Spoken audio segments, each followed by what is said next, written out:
Snapchat security restrictions. Hello everyone, welcome to this channel. I'm Emily and I'm here to help you out today.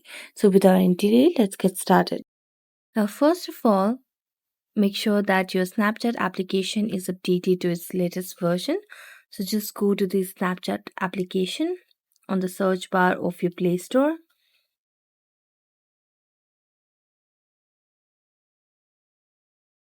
And then make sure it is updated.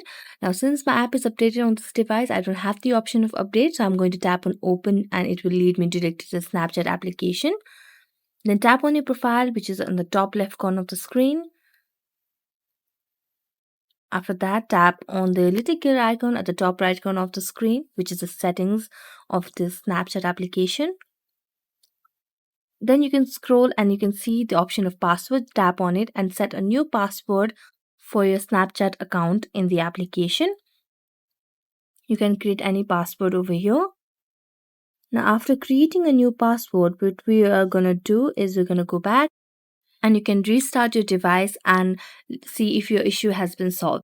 So thank you so much for watching this video. If you enjoyed it, don't forget to like, subscribe and hit the bell notification for more updates. That's it for today and see you next time.